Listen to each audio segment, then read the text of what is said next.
2 hours notice.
Okay, have we got everybody here? We got your cameraman?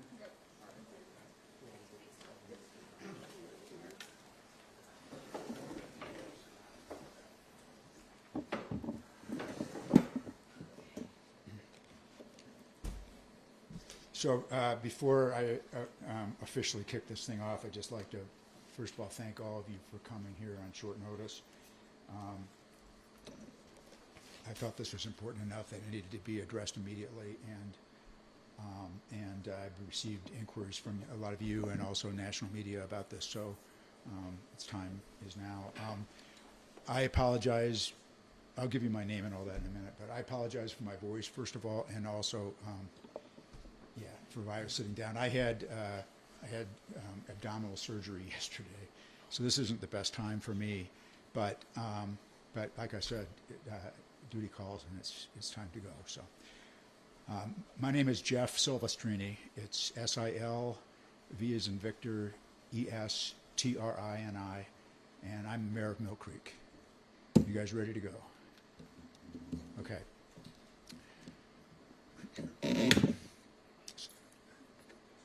So I called this press conference today because I was informed that 3 Millcreek families living here in our city have been told in a letter from the U.S. Department of Homeland Security that their parole is being revoked and that they're required to leave our country within 7 days.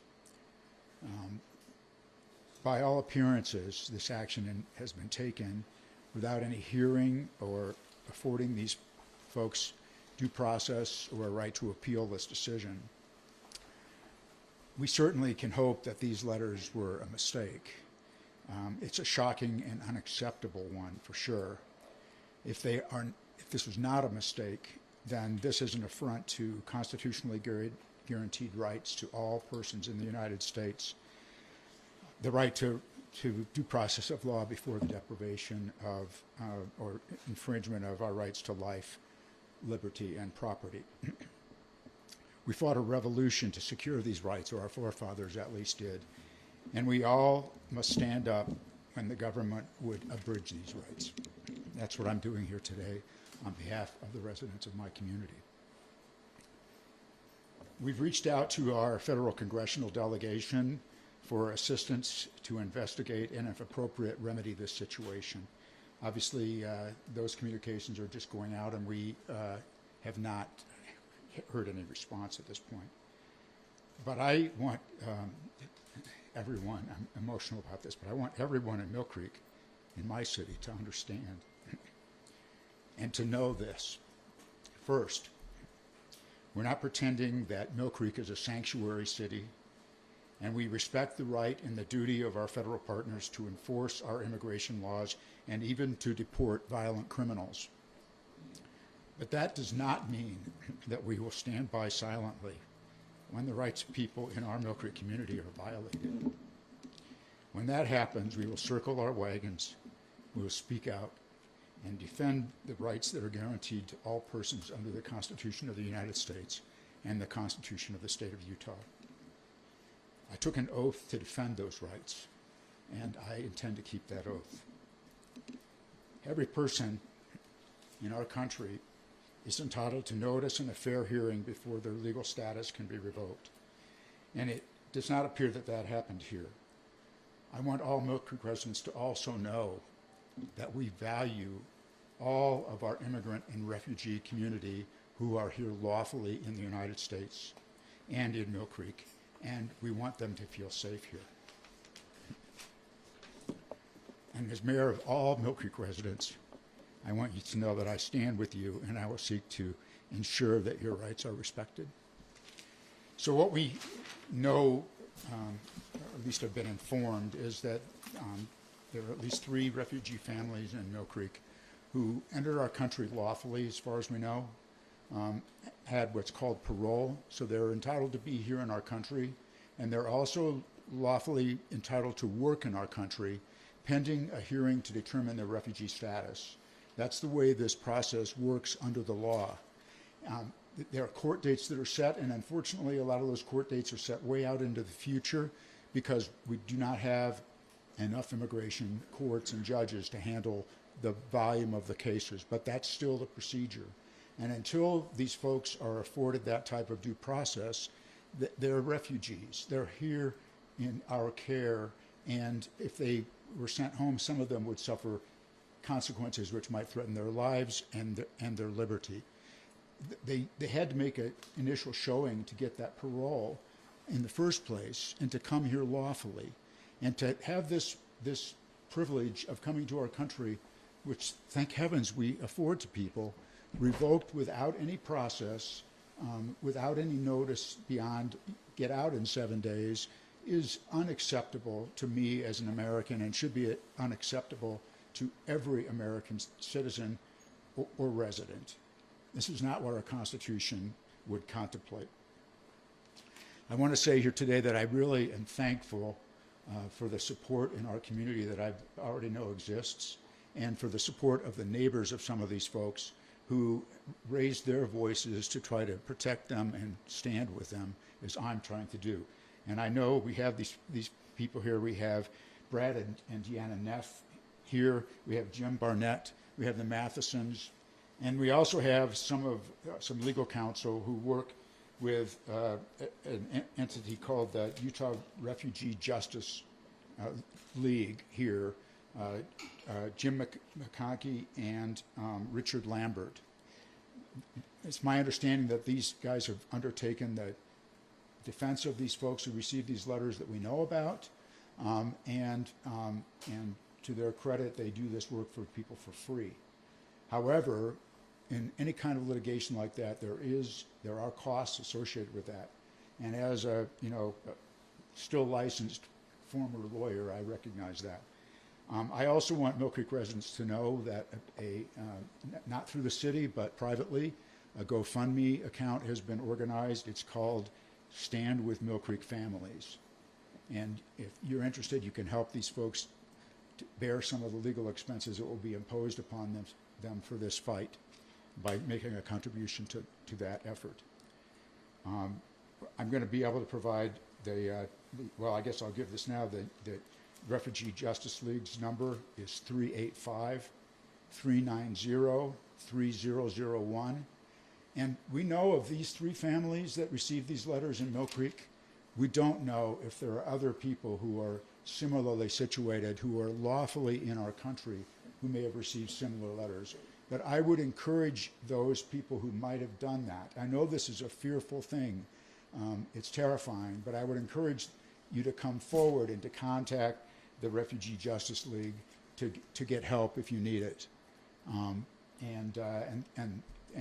I think that Jim and Richard will be able to answer some questions if you have further questions. So I implore our congressional delegation, I implore the federal administration, respect our rights, respect the rights of all persons in Millcreek and across our country. There is a right way and a wrong way to go about this. This is the wrong way. Thank you. I'll be open to taking your questions. Mayor, question for you. Can you share with us the status of these three families and what might happen if, the deadline is reached and you don't... I'm sorry, I'm having a hard time hearing you. Can you share with us the status of the three families and what happens if the deadline is reached and you don't hear anything or they don't hear anything? If you could come forward, I still can't hear you. I'm sorry. I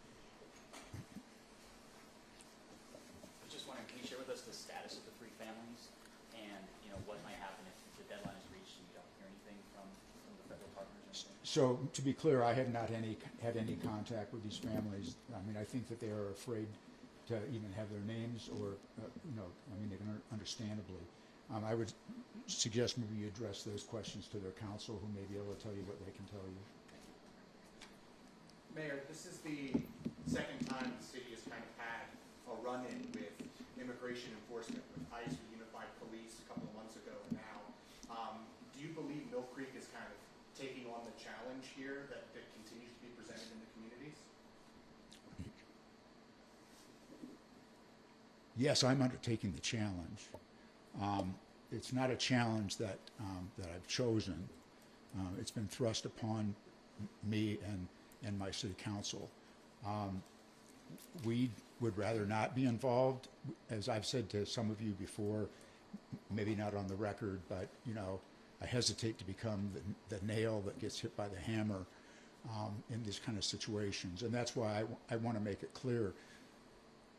Neither my city nor me are trying to step out of line here and do something that is unlawful or to interfere with, the rightful duty of the federal government to enforce immigration laws.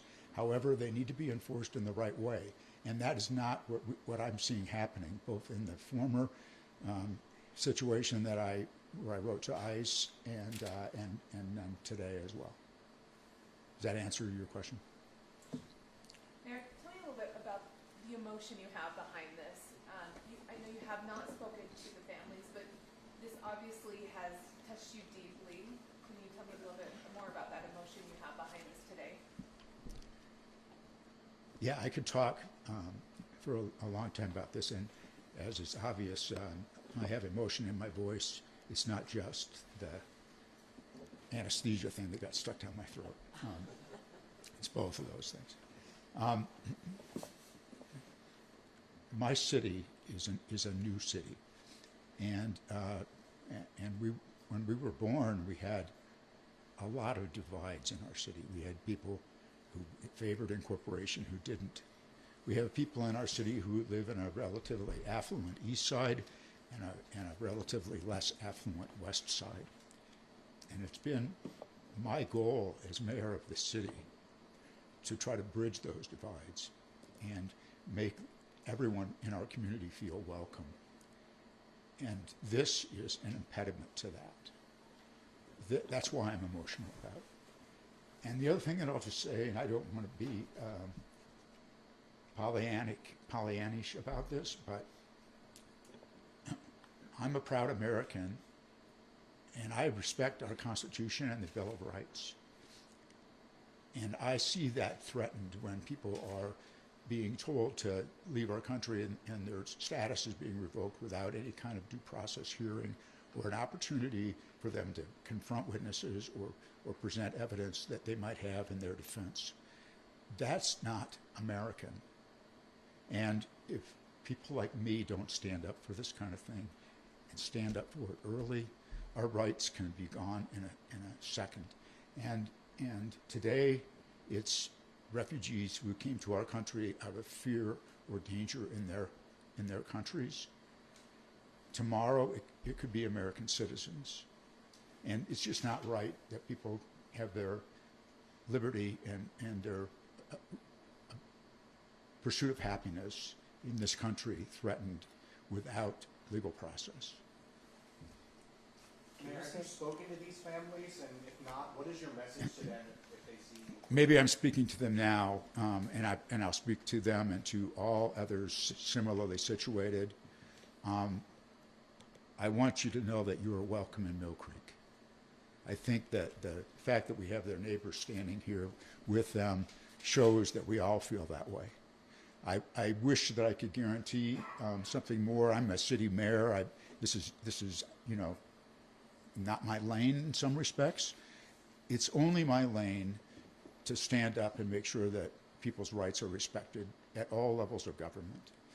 So what I would say is stand up for yourself, enforce your rights, contact the league that I've mentioned for assistance if you need it, and call me and I'll direct you to resources. But I want you to know that you should feel safe here and that you are welcome in our community. Jim, can we hear from you? Is that okay? Sure. Can you give us the status of these three families? We know that you were working on behalf of them to get them legal representation. Can you That's tell right. us- We now represent them. You do now. Can This you tell us where this they're at? came about so quickly Yeah. that What's we the couldn't status? really say that when we first got involved. And the neighbors contacted Richard Lambert and Brent Ward and I. Oh, you need this too. Oh, that's okay. If you want to go and put all those mics up on that table, that would be okay. Is that okay? Or Yeah, did let's I- go ahead and move those and put those all up there. Is this okay? Yeah, the deck come off. Okay. That's just so just Why don't you go ahead and give everyone your first and last name and what Is your- James or Jim McConkie, McConkie. And we got involved so quickly. Then we went and visited with these families, and they would like us to represent them, and we're honored to do that. And based upon our conversation, our examination of the documents, it's our opinion that they are here lawfully. And the part of this that really is unimaginable to a lawyer who's practiced for 50 years, and some of those years in the Justice Department. The United States government has sent out a letter to people who are lawfully in our country, making it seem as though they're not. It's a letter which misrepresents what's really going on and is intended as a scare tactic to get out of the country with threats of fines and incarceration. And it's wrong. When I was a prosecutor, if I ever misrepresented to the other side my true intentions on what I could actually do, it would be an ethical violation and I would be fired. And this simply is wrong morally, it's wrong legally, and it needs to be challenged. What is the Department of Homeland Security responding to you? They haven't responded. We have a potential meeting with them in the coming week. We have other meetings that we'll be having with the United States Attorney's Office, and we'll be expressing our opinion and asking questions and organizing for some kind of, hopefully, a class action lawsuit of a nationwide nature. We've been in touch with the people in Massachusetts who filed the class action there on behalf of people in a similar situation. There are other class actions that are being organized at this moment, and I've talked with the attorneys that are handling those causes of action as well. What recourse does the family have? And are they staying? Are they Oh going to yes, they're leave? staying here. We consider that to be an absolutely illegal order. They don't need to leave. They're lawfully here unless the United States can prove otherwise. And if they want to do it, we'll defend. And if they try and take them into custody, we'll be in the courts as fast as we can go to get a temporary restraining order. So what do you do to protect them at this point? If I'm that family, I fear for my safety right now. I understand, and unfortunately, we just have to tell them to trust in the system, to believe that they can fight for justice in America, better than simply by running into another country where rights are difficult at best, and help them with neighbors, these good neighbors that are here, with a mayor that's brave enough to say something, help them understand that there are people on their side and that they just need to relax to the extent that they can. That's about all you can do at this point. The same system that you're talking about is telling them to get out. So how again, if I'm a family and the system that I trust and I believe in is telling me to get out. So how do you suppose that they're supposed to feel safe and not afraid to go out? Well, it's intended that they not feel safe. That's the whole point. The United States government has decided to lie to them so that they'll be scared enough to leave the country. That's their strategy. So this is a scare tactic. It's a scare tactic. So do you sue, or do you just kind of wait and Well, let them? we take have the to next wait step? until our clients are harmed before we can really pull the trigger. And so I know in these class action lawsuits that we're looking for that opportunity to pull the trigger. In your expertise, have you seen a letter like this before in your experience? I've never Where's the seen context? anything like it. Richard, do you have something? Let me introduce Richard. He's part of the legal team. Richard was the head of the criminal division for the United States Attorney's Office in the state of Utah for 18 years. The other attorney that's representing them is a fellow by the name of Brent D. Ward, and he was the United States Attorney for 10 years. And so that's the group of attorneys that will be handling this. Richard? Yeah, just correction, I was the criminal chief in the U.S. Attorney's Office for about 7 years. But one of the unusual things about this case is the notice that they supposedly received is a question whether it was even valid. Was it even from the United States? Says that it is, but they just get it in their email box. Just recently, I don't know about you folks, but I've gotten what appear to be quasi-governmental requests for me to pay a toll that somehow my car was involved in. And in media, we've been told not to pay attention to things that simply come in email or in a text. And this is how it came. It didn't come in a certified letter.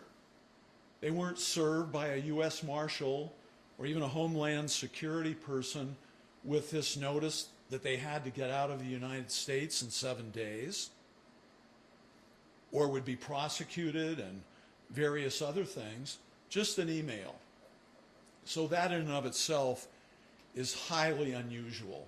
When you're threatening the life and liberty of these people, to have that supposed notice. As you know, the administration has served other notices to employees of the federal government that have come in unusual ways, giving them ultimatums. Something that when I was working for the Department of Justice and the U.S. government, never experienced anything like that in my career.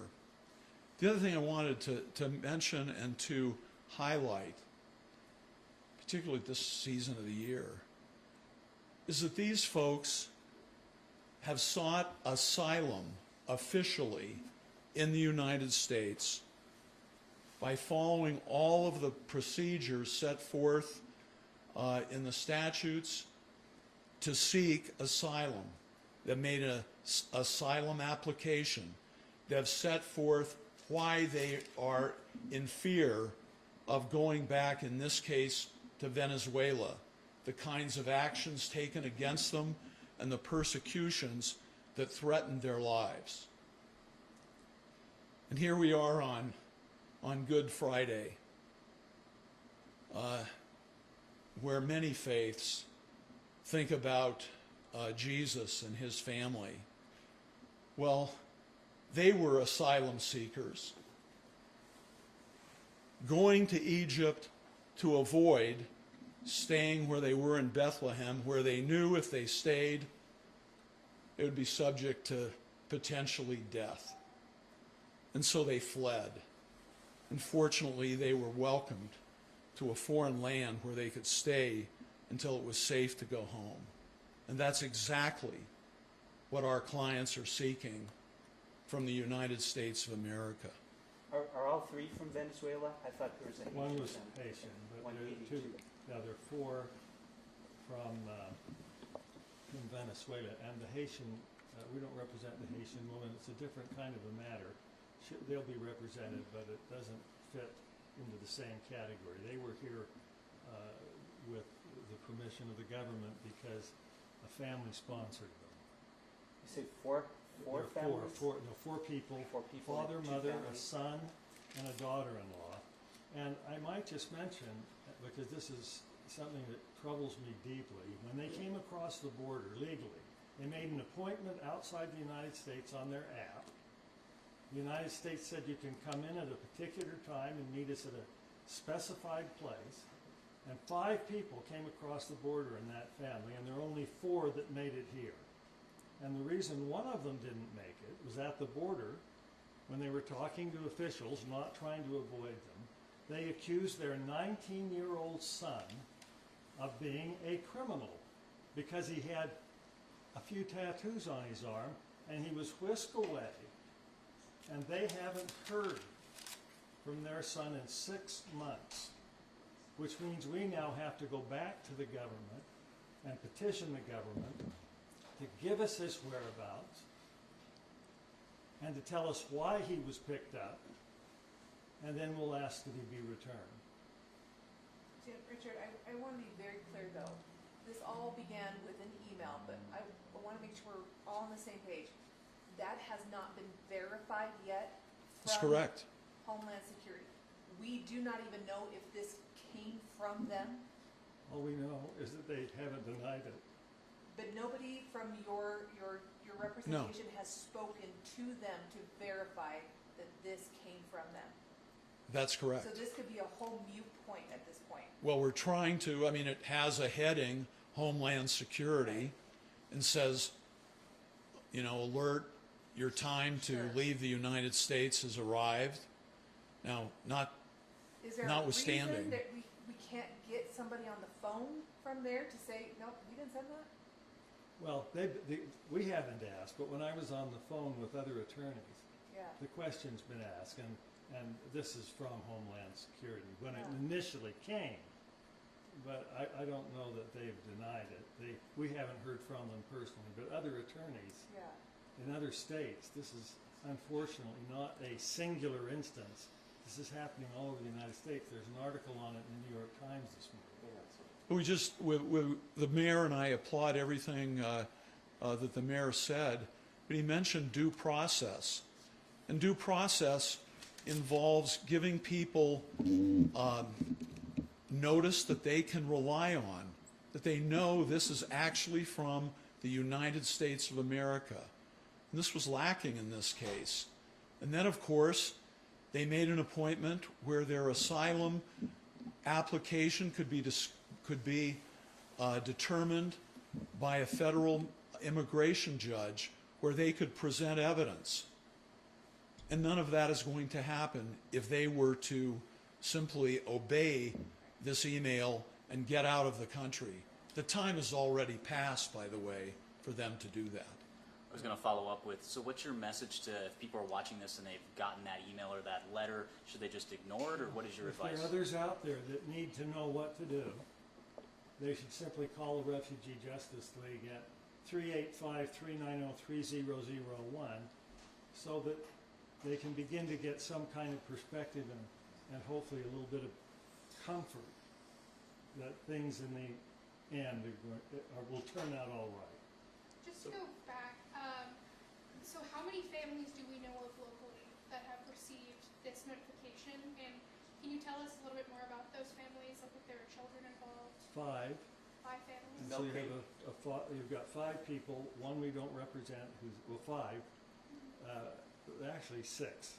You've got the Haitian, which we don't represent, and that's a different kind of a case. Then we have a family of 5, 4 of which got across the border. The ones that got across the border were the father and the mother of the son that disappeared at the border, and their other son, their son that's a little older, and his wife. So there are 4 in the state of Utah, 1 that is missing, and many more out there. We know because we know what's happening in other states and in other parts of the nation.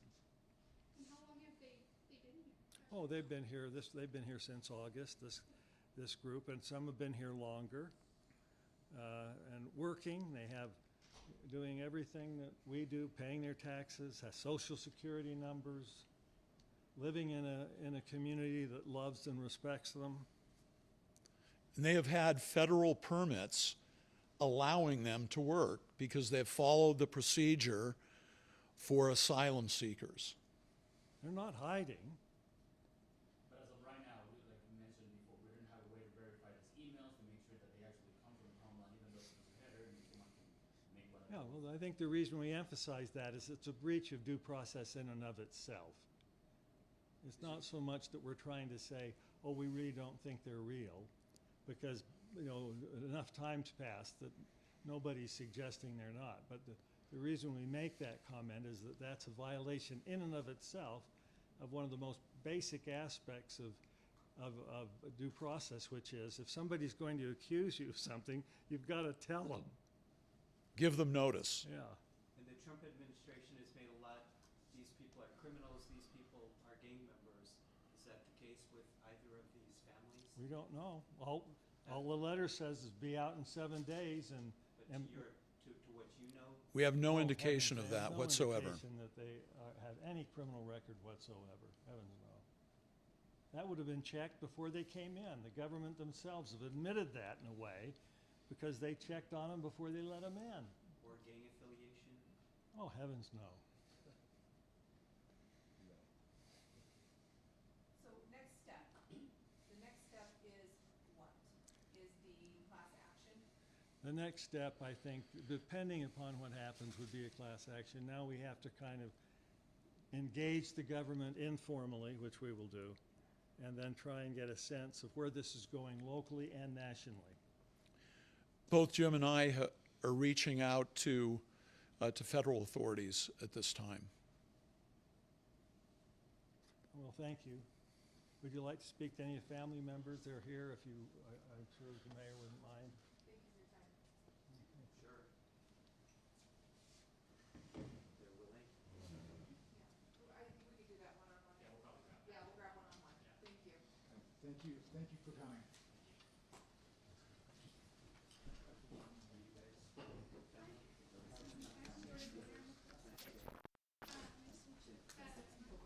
Mayor, thanks for your great remarks.